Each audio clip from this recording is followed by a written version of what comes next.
जय हिंद बच्चों। आज हम लोग इस लेक्चर के माध्यम से क्लास 10 का 9वां चैप्टर जो कि आपका है त्रिकोणमिति के कुछ अनुप्रयोग, इसको शुरू करने जा रहे हैं।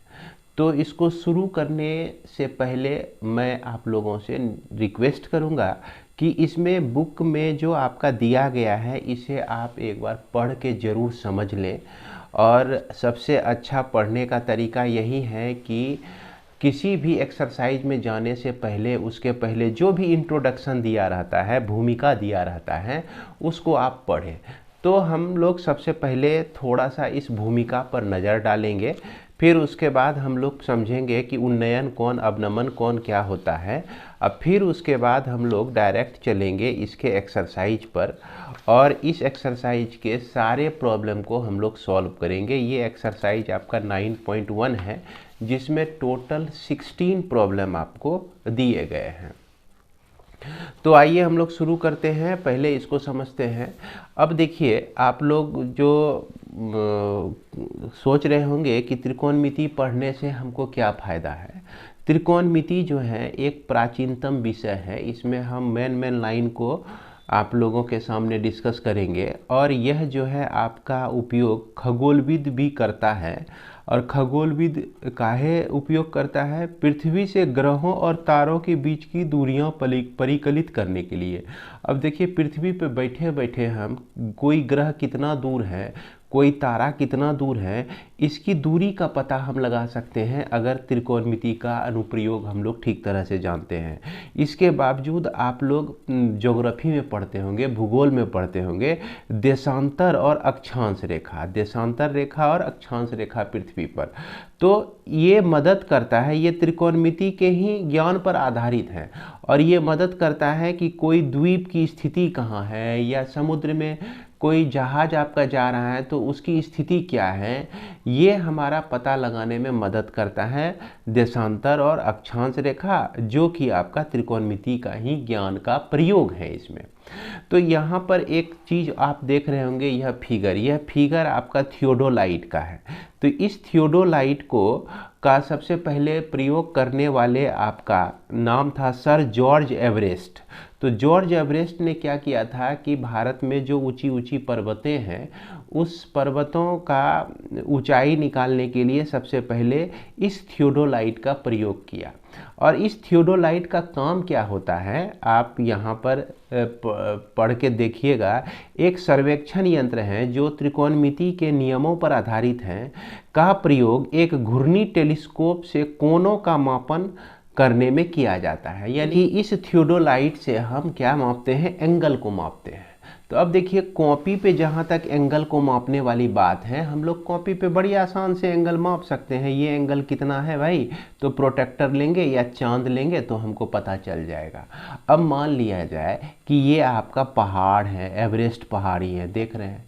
अब किसी खास दूरी पर हम खड़े हैं और यहाँ से अगर एक लाइन की कल्पना की जाए तो इस लाइन के बीच और यहाँ जो हॉरिजॉन्टल के बीच क्या एंगल बनता है, तो इसको मापने के लिए ही हम लोग थियोडोलाइट का उपयोग करते हैं। थियोडोलाइट का उपयोग किया गया। आज के डेट में इस एंगल को मापने के लिए बहुत ही आधुनिक यंत्र सब और भी विकसित कर लिए गए हैं, लेकिन सबसे पहला जो यह बना आपका, किसने बनाया? यह सर जॉर्ज एवरेस्ट ने बनाया और इसने ही एवरेस्ट पर्वत को मापा सबसे पहले और उसी के नाम पर जो है एवरेस्ट पहाड़ का नाम पड़ा है, आपका एवरेस्ट पर्वत का नाम पड़ा है।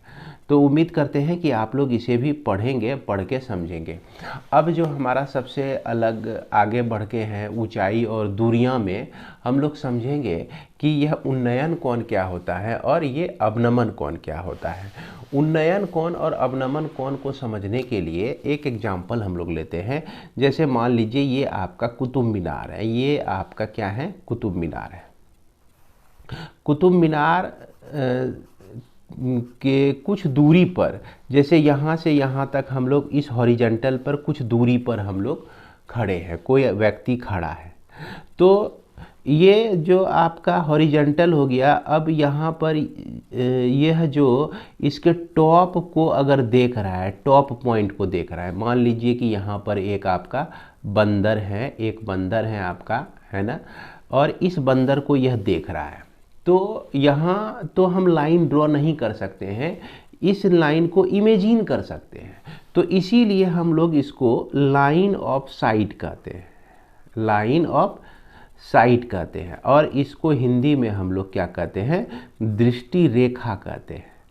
तो लाइन ऑफ साइट और इस हॉरिजॉन्टल के बीच जो एंगल बन रहा है आपका, जो एंगल बन रहा है, इसी एंगल को हम लोग उन्नयन कोण कहते हैं। इसी एंगल को हम लोग उन्नयन कोण कहते हैं, जिसको इंग्लिश में हम लोग एंगल ऑफ एलिवेशन कहते हैं, एंगल ऑफ एलिवेशन कहते हैं। क्लियर है? यानी कि नीचे से अगर हम एंगल को मेजर कर रहे हैं ऊपर में किसी रखी हुई वस्तु को, तो उसको हम लोग एंगल ऑफ एलिवेशन कहेंगे, अगर वह दृष्टि रेखा के साथ कुछ न कुछ एंगल जो बनाएगी। अब इस दूसरे सिचुएशन में क्या है कि मान लिया जाए कि कोई हवाई जहाज़ आपका ऊपर से जा रही है, और इस हवाई जहाज़ से हम लोग क्या कर रहे हैं कि किसी भी ये बैठा हुआ कोई आदमी मान लीजिए ऑब्जर्व कर रहा है नीचे की तरफ, नीचे की तरफ ऑब्जर्व कर रहा है। नीचे जो है मान लीजिए इसी कुतुब मीनार के बॉटम को देख रहा है। तो बॉटम को देख रहा है, ये अपने हॉरिजॉन्टल से, ये हॉरिजॉन्टल लाइन, हॉरिजॉन्टल कहने का मतलब ये क्षैतिज रेखा, अपने क्षैतिज रेखा के साथ, क्षैतिज रेखा के साथ यह बैठा हुआ आदमी जो भी एंगल मेजर कर रहा है, इसको हम लोग कहते हैं अवनमन कोण। क्या कहते हैं? अवनमन कोण कहते हैं, अवनमन कोण कहते हैं। और इसको इंग्लिश में हम लोग कहते हैं angle of depression, DEPRESSION, depression कहते हैं।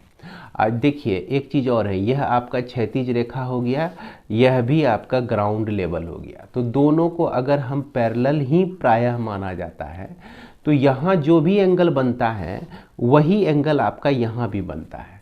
चूँकि अल्टरनेट इंटीरियर एंगल हो गया, यह आपका एकांतर अंतः कोण हो गया, जो कि दोनों आपका बराबर होता है। तो ध्यान में रखना है कि अगर हम किसी वस्तु को ऊपर से नीचे की तरफ देख रहे हैं, तो यह जो आपका लाइन ऑफ साइट है, लाइन ऑफ साइट है ना, और जिसको हम लोग कहते हैं दृष्टि रेखा।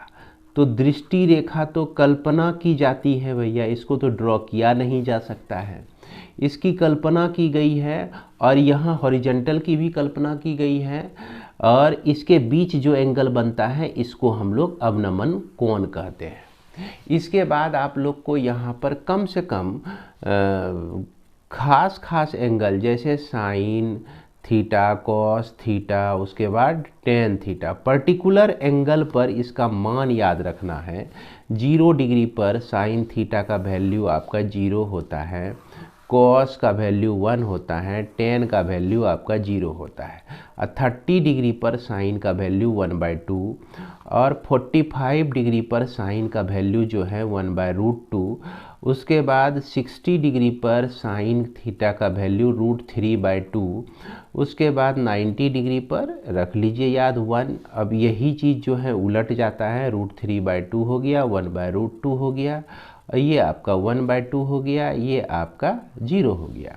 अब टेन थीटा के लिए हम लोग जान रहे हैं कि यह आपका 1/√3 होता है 30 डिग्री पर वैल्यू, 45 पर 1 होता है, और 60 डिग्री पर आपका √3 होता है, और 90 डिग्री पर इसका वैल्यू इन्फिनिटी हो जाता है। तो इतना सा चीज़ हमको हमेशा याद रखना है इस तरह के प्रॉब्लम को बनाने के लिए।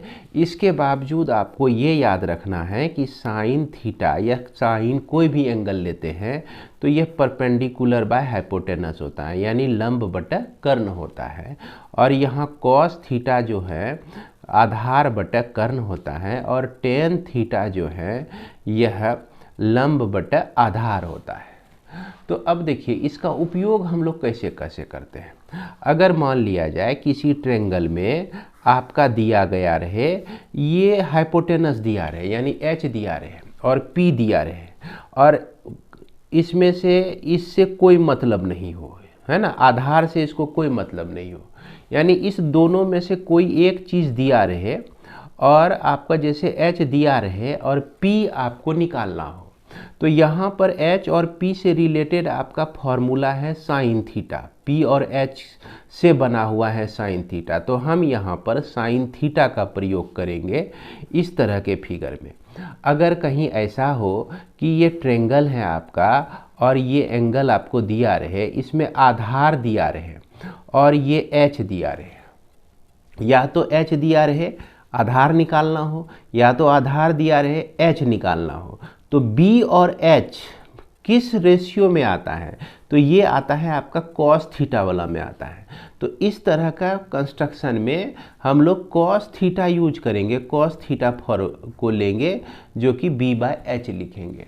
अब कहीं ऐसा हो ट्रेंगल आपको जिसमें इससे कोई मतलब ही नहीं हो, हाइपोटेनस कहने का मतलब कर्ण से कोई मतलब ही नहीं हो, सिर्फ परपेंडिकुलर से मतलब हो और बेस से मतलब हो, तो ऐसे फिगर के लिए हम लोग टेन थीटा यूज करते हैं जिसको हम लोग p/b लिखते हैं। तो आपको मैक्सिमम जो है इसी तीन तरह का, 1, 2 और 3 तरह के ही कंस्ट्रक्शन आपको मिलेंगे। इस दोनों कोई दो में से एक लापता रहेगा और एक आपको पता रहेगा, इस दोनों में से कोई एक लापता रहेगा, एक पता रहेगा, और एंगल तो आपको मालूम रहेगा ही। तो इस कंडीशन में आप किस रेशियो का उपयोग करेंगे, उम्मीद करते हैं कि आप लोग समझ गए होंगे। तो हम लोग जो है बुक पर भी थोड़ा सा नज़र डाल लेते हैं। इसमें इस फिगर को देखिएगा तो एक पतंग उड़ रही है और नीचे से एक लड़की इसको ऑब्जर्व कर रही है, तो इसका दृष्टि रेखा और यह क्षैतिज रेखा, क्षैतिज स्तर के साथ जो एंगल बन रहा है इसको हम लोग उन्नयन कोण कहते हैं। तो यह भैया उन्नयन कोण लिखा रहेगा किताब में, तो समझ जाइएगा क्या कह रहा है। अब फिर इसके बाद यहाँ पे देखिए कि बालकोनी पर एक बच्ची खड़ी है और उसके बाद इसके दृष्टि से एक क्षैतिज स्तर है, और इस क्षैतिज स्तर के बाद जो है यह आपका यहाँ पर रखी किसी वस्तु को देख रही है। तो यहाँ जो आपका एंगल बन रहा है इसको हम लोग अवनमन कोण कहते हैं, और ये आपका दृष्टि रेखा हो गया। यहाँ तो हम लोग लाइन खींच नहीं सकते हैं, इसको इमेजिन कर सकते हैं, और इसको इमेजिन करते हुए एक हम लोग रफ फिगर हमेशा कॉपी पे ड्रॉ करने की कोशिश करते हैं। हम लोग आगे बढ़ते हैं और ये आपका प्रश्नावली 9.1 के क्वेश्चन को हम लोग बारी बारी से सॉल्व करेंगे। तो आइए हम लोग देखते हैं यह क्वेश्चन आपका। यहाँ पर क्या कह रहा है कि सर्कस का एक कलाकार एक 20 मीटर लंबी डोर पर चढ़ रहा है जो अच्छी तरह से तनी हुई है और भूमि पर सीधे लगे खंबे के शिखर से बंधा हुआ है। तो यहाँ पर देखिए कि एक खंभे के शिखर से जो है एक रस्सी बना हुआ है, ये आपका एक रस्सी बंधा हुआ है, और एक जोकर जो है इस पर चढ़ रहा है, रेंग रेंग कर आपका एक जोकर इस पर चढ़ रहा है। कहता है कि यह तनी हुई रस्सी जो है कितना है, 20 मीटर लंबा है। कितना है भैया, 20 मीटर लंबा है। तो फिर कहता है यदि भूमि स्तर से के साथ डोर द्वारा बनाए गए कोण 30 डिग्री का हो तो खंभे की ऊंचाई ज्ञात कीजिए। अगर रस्सी जो है भूमि के स्तर से 30 डिग्री का कोण बनाती है तो आपको इसकी ऊंचाई मापना निकालना है। तो प्रायः जो है ना ऊंचाई को हम लोग जो है h मानते हैं। क्या मानते हैं, h मानते हैं, और h को यहाँ हाइपोटेनस आप लोग नहीं समझ लीजिएगा। क्या मानते हैं, h मानते हैं। इसको h मान लीजिए, या नहीं तो अगर इसका नाम दे देते हैं इस ट्रेंगल का, है ना, तो यहाँ पर हमारा ये AB हमको यहाँ पर ज्ञात करना है। तो इस तरह से रफ फिगर हम लोग बनाते हैं। तो यहाँ पर आपको जो कुछ भी दिया गया है उसको लिख लेना है। तो दिया गया है क्या क्या, तो रस्सी की लंबाई, है ना, रस्सी की लंबाई आपको दी गई है जो कि आपका 20 मीटर है। उसके बाद यहाँ पर उन्नयन कोण जो है आपका दिया गया है कितना डिग्री, 30 डिग्री दिया गया है। तो यहाँ पर आपको ऊंचाई ए बी आपको निकालना है ना। ए बी इक्वल टू वाट हो जाएगा। अब यहाँ पर देखिए ये आपको निकालना है और ये हाइपोटेनस आपका दिया गया है। तो यहाँ पर कर्ण और लंब दो ही बात हो रही है, कर्ण और लंब की बात हो रही है, आधार की बात तो हो नहीं रही है। तो कर्ण और लंब से रिलेटेड फिगर अगर रहे तो इसमें हमको साइन थीटा यूज करना है। तो इसलिए हम लोग यहाँ पर क्या लिखेंगे कि ट्रेंगल ए बी सी में साइन 30 डिग्री है ना, साइन क्या लिखेंगे 30 डिग्री, और यह ए बी बटा हो जाएगा आपका कर्ण, कर्ण आपका कितना है 20 मीटर है। तो इसी को सॉल्व कर लीजिए। साइन 30 का मान होता है 1/2 equal to A B by 20। अब इसमें ए बी इक्वल टू हम लोग क्या लिख सकते हैं 20/2 लिख सकते हैं। ये 20 आपका इधर ऊपर चला जाएगा है ना, और इसको कटा दीजिए तो ये आपका क्या हो जाता है 10 मीटर। तो यानी कि इस खंभे की जो ऊंचाई हो जाएगी कितनी मीटर हो जाएगी 10 मीटर हो जाएगी। तो ये आपका पहला नंबर क्वेश्चन, पहला नंबर क्वेश्चन आप इसी तरह से बना लीजिएगा। इसके बाद हमारा क्वेश्चन नंबर 2।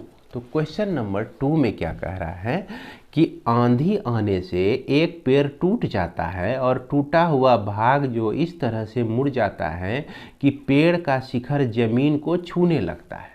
अब ऐसा हुआ कि एक पेड़ था, मान लीजिए ये आपका पेड़ था है ना, और ये पेड़ जो है जितना भी लंबा हो, ये आंधी आने के बाद जो है ये टूट गया बीच से। तो बीच से टूट गया तो टूटने के बाद जो है पेड़ का जो टॉप पॉइंट था ये कहाँ पे आ गया आपका धरती से ऐसे करके सट गया। समझ रहे हैं बात को।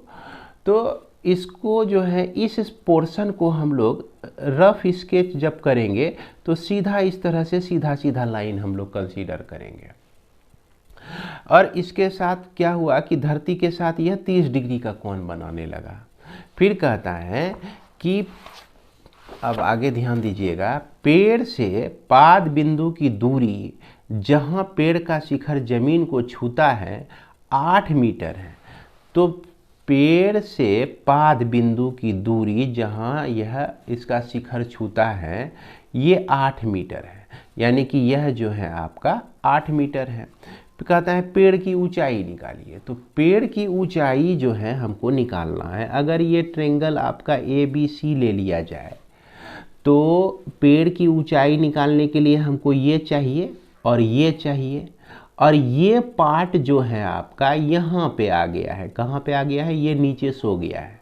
यानी कि इसका कर्ण अगर हमको पता चल जाए और इसका लंब अगर हमको पता चल जाए तो कर्ण और लंब को हम जोड़ देंगे तो हमको ये पेड़ की ऊंचाई निकल जाएगी। तो इसमें जो कुछ भी दिया गया है उसको लिख लेना है ना। दिया गया है आपका, तो माना हम लोग यहाँ पर कुछ माने हुए भी हैं। मान लिए हैं कि ए बी सी है ना एक ट्रेंगल का एक त्रिभुज के रूप में है। ओके, अब इसमें से क्या देख रहे हैं कि बी सी जो है आपका 8 मीटर हो जाता है, और यहाँ जो एंगल है आपका A C B equal to 30 degree है। अब इसके बाद जो है हम लोग को ए बी निकालना है और उसके बाद ए सी निकालना है।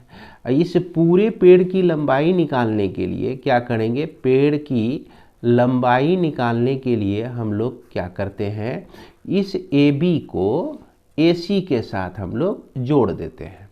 अब हमारा टारगेट है ए बी और ए सी को ज्ञात करना।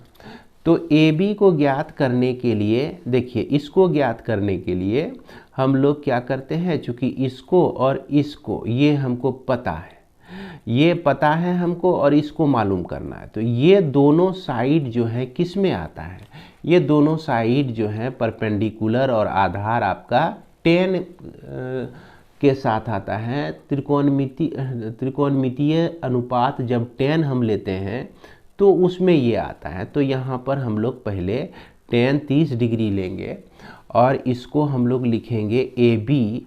अब बटे क्या लिखेंगे, बी सी। बी सी आपका 8 मीटर है, तो यहाँ ए बी इक्वल टू आपका हो जाएगा 8 गुना 10 30 डिग्री। उसके बाद और ये जो है 10 30 का वैल्यू होता है 1/√3 होता है। इसके बाद हमारा अगला स्टेप है कि इसको हमको निकालना है, तो इसको और ये चीज़ हमको पता है, तो यहाँ पर ये कर्ण हो गया, ये आपका आधार हो गया। तो कर्ण और आधार की बात कौन करता है, कॉस थीटा, यानी कि कॉस 30 डिग्री इक्वल टू हम लोग लिख सकते हैं ये आधार, अब बटे क्या लिख सकते हैं, कर्ण लिख सकते हैं। तो ये ए सी बराबर जो हो जाएगा आपका 8 बाय, इसको कॉस 30 आपका यहाँ पर नीचे चला आता है, तो 8 बाय कॉस 30 कहने का मतलब √3/2। तो यह जो 2 है आपका ऊपर चला गया, तो 16 बाय, है ना, ये आपका हो जाता है √3। तो अब देखिए ये आपका ए सी निकल गया और ये आपका ए बी निकल गया। तो अब हमको पेड़ की लंबाई निकालना है, तो ए बी जोड़ ए सी करना है। तो इसको हम लोग यहाँ पर करते हैं, थोड़ा सा ऊपर जाके सॉल्व करते हैं इसको।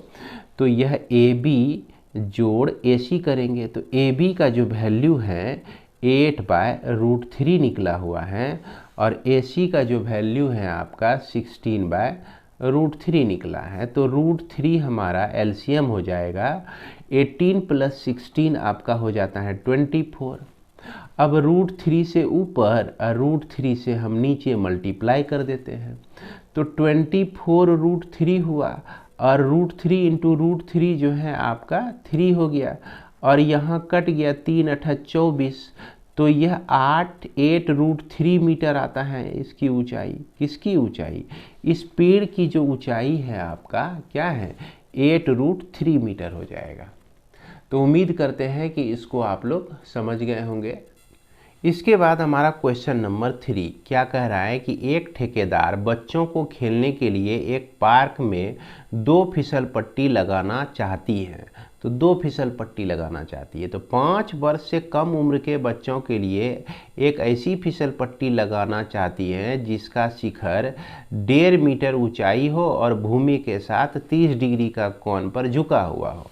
तो देखिए 5 मीटर ऊंचा कर दिया, और उसके बाद जो है इस पर फिसल पट्टी बना दिया, है ना, ताकि यहाँ इस फिसल पट्टी से 5 वर्ष से लेकर कितने वर्ष का, 5 वर्ष से कम उम्र के बच्चे, है ना, कम उम्र के बच्चे जो हैं इस पर फिसल सके, इस पर क्या कर सके, फिसल सके, है ना। तो अब इसके बाद दूसरा क्या करता है, जबकि इससे अधिक उम्र वाले बच्चों के लिए 3 मीटर की ऊंचाई पर एक अधिक ढाल की फिसल पट्टी लगाना चाहती है जो भूमि के साथ 60 डिग्री का कोण बनाती है। तो दूसरा ये जो बनाया, यहाँ पर देखिए ये जो है आपका 1.5 मीटर ऊंचा यह बनाया, और दूसरा फिसल पट्टी बनाने के लिए क्या किया कि 3 मीटर ऊंचा कर दिया। कितना मीटर, 3 मीटर ऊंचा कर दिया। और उसके बाद जो है यहाँ पर जो फिसल पट्टी बनाया यह 60 डिग्री का कोण पर झुका हुआ है। तो 2 गो फिसल पट्टी बना दिया। तो फिसल पट्टी जो आपका बनेगा, यहाँ पर देखिए आपको क्या मिलेगा, एक समकोण त्रिभुज के तरह मिलेगा, यहाँ भी एक समकोण त्रिभुज के तरह मिल जाएगा आपको। अब क्या पूछता है कि जो भूमि के साथ प्रत्येक फिसल पट्टी की लंबाई क्या होनी चाहिए। तो अब इसकी लंबाई क्या है और इसकी लंबाई क्या है, तो यहाँ पर स्पष्ट है, 5 वर्ष से कम उम्र के बच्चों के लिए, है ना, बच्चों के लिए क्या है भैया, यह जो ऊंचाई है, अगर ए बी सी इसको मान लेते हैं, तो ए बी जो है हमारा 1.5 मीटर है। उसके बाद उन्नयन कोण जो है, कोण ए सी बी जो है आपका 30 डिग्री दिया गया है।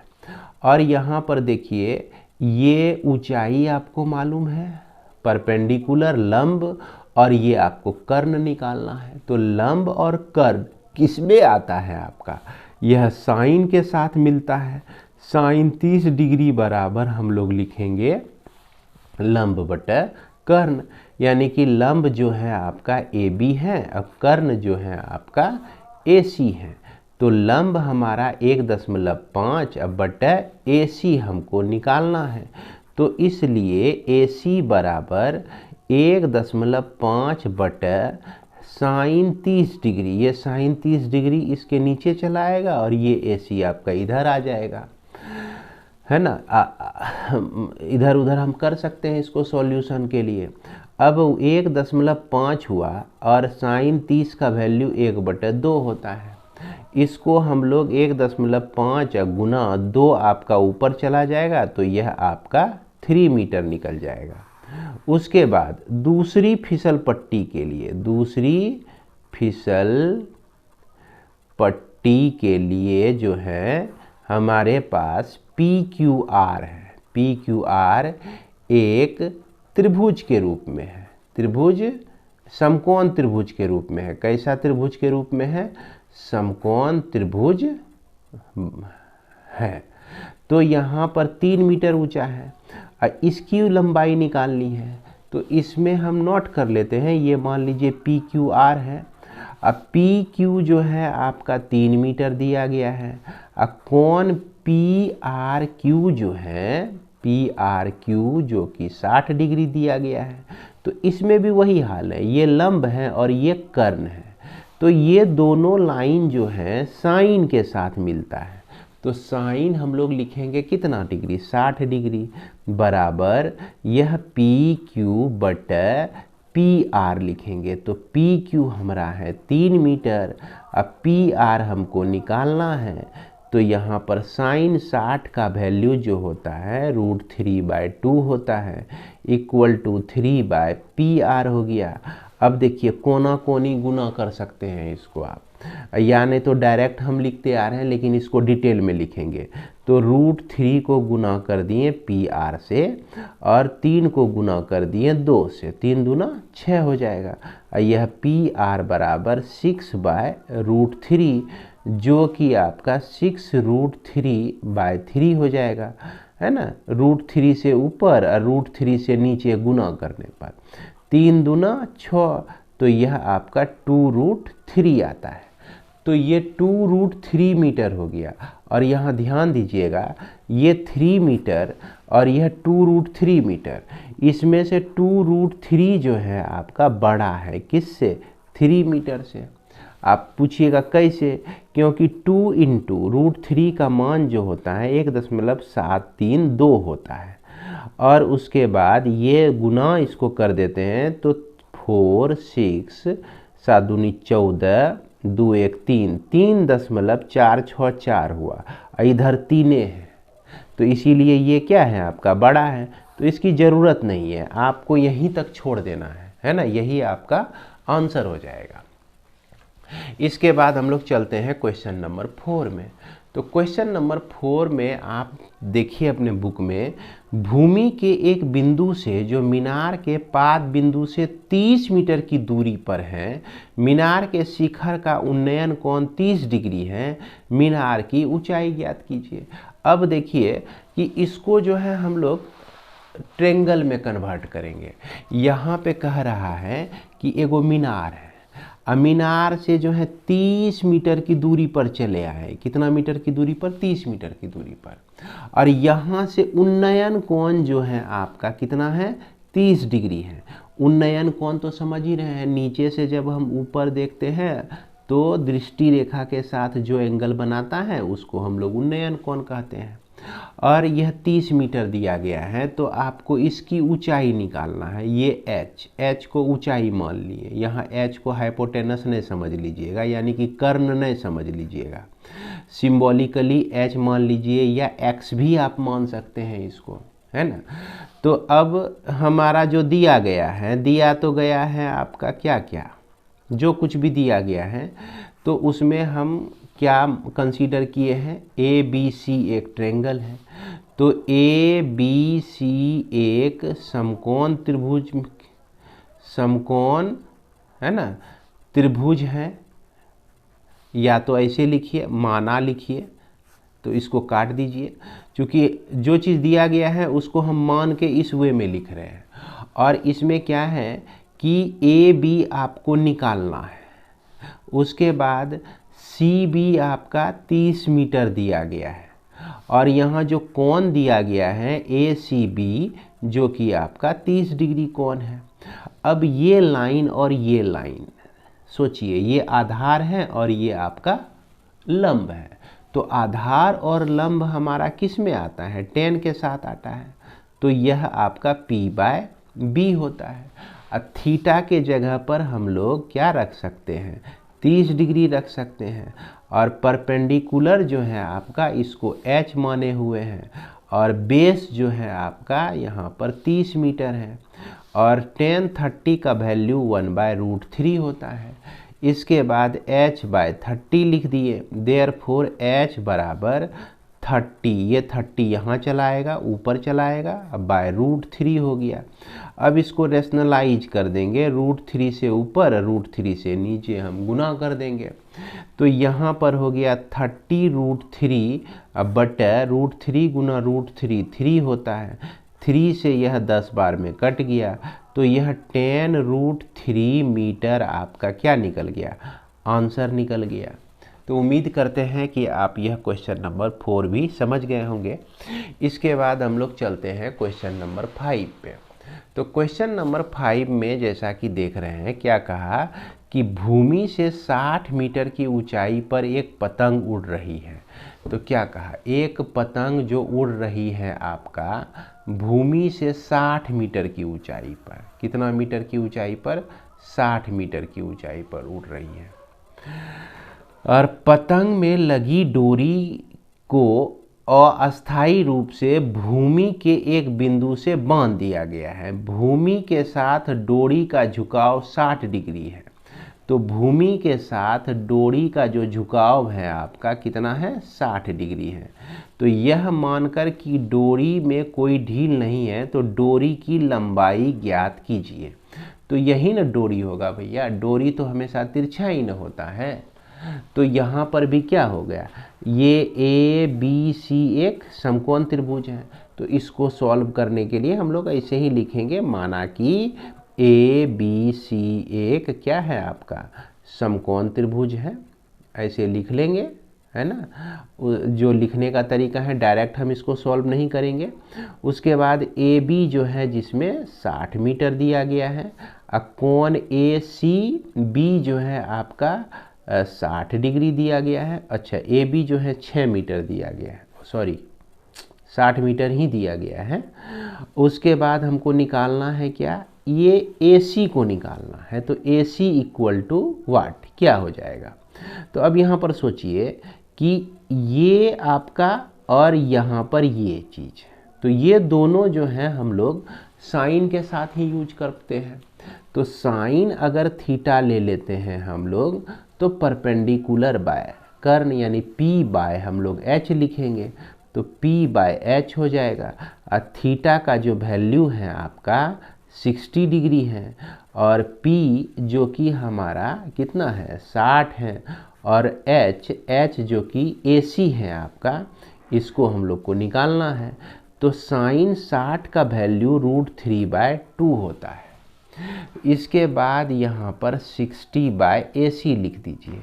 अब इस AC का मान आप लोग निकाल दीजिए, AC इक्वल टू 60 × 2, ये 2 60 से मल्टीप्लाई हो जाएगा, √3 नीचे आ जाएगा। इसके बाद √3 से ऊपर, √3 से नीचे मल्टीप्लाई कर देते हैं, तो यह 60 × 2 √3 अब /3 हो जाएगा। 3 से यह जो है 20 बार में कट जाएगा, तो यहाँ पर हमको मिलता है 22 जब 40 √3 मीटर मिलता है। यानी कि इस डोरी की जो लंबाई हो जाएगी आपका कितना हो जाएगा, 40 √3 मीटर हो जाएगा। इसके बाद हमारा क्वेश्चन नंबर 6। तो क्वेश्चन नंबर 6 में देखिए 1.5 मीटर लंबा एक लड़का 30 मीटर ऊंचे एक भवन से कुछ दूरी पर खड़ा है ना।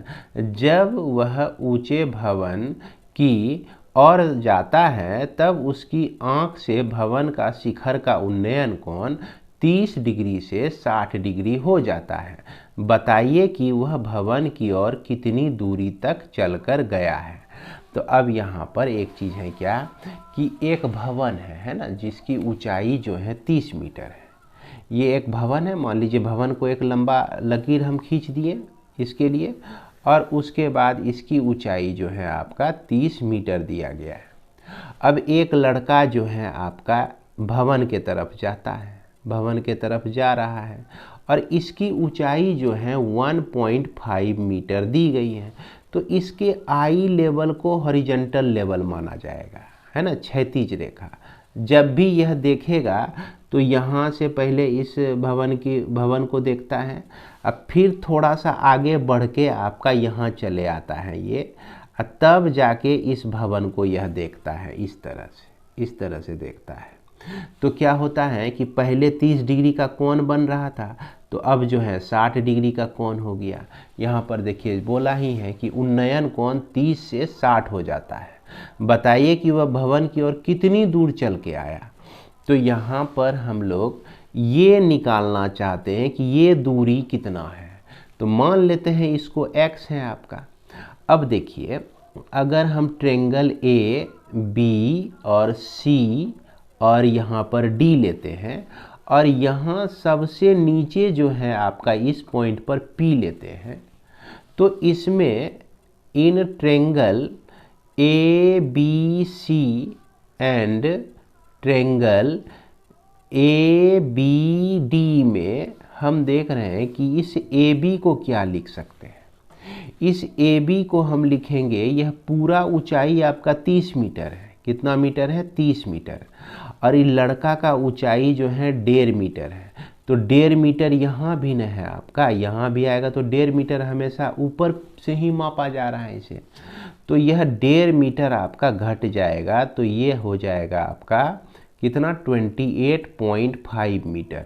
अब यहाँ पर ऊंचाई जो हम लोग लेंगे, है ना, ये 30 को नहीं लेंगे, 30 तो पूरा यहाँ तक हो जाता है ग्राउंड लेवल तक, तो एक्चुअल में 28.5 ही लेंगे हम लोग।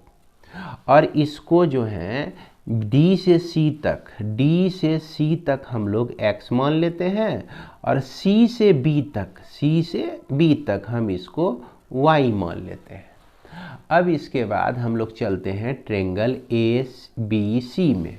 तो लिखेंगे इन ट्रेंगल ABC में, तो ABC में हम लोग क्या लिखेंगे कि tan 60 डिग्री बराबर यह लंब बटा आधार होता है। तो यह 28.5 बाय आधार जो है इसका y माने हुए हैं। तो अब इसको सॉल्व कीजिए, tan 60 का वैल्यू √3 होता है, और यह 28.5 बाय क्या हो गया? y हो गया। इसलिए y का जो वैल्यू हो जाएगा 28.5 बाय √3 हो जाएगा। अब हम लोग देखते हैं इस ट्रेंगल में A, B और D में, है ना, ये नीचे वाला लाइन से मतलब नहीं रह जाता है हमको।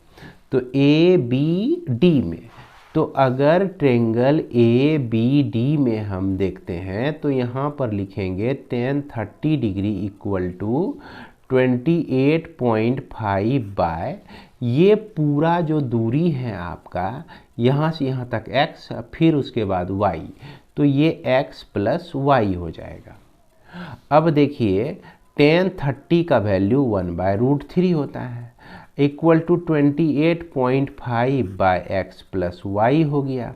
अब इसी चीज़ को आप लिख सकते हैं, कोना कोनी मल्टीप्लाई कर दीजिए, तो x plus Y equal to 28.5 और ये √3 हो गया।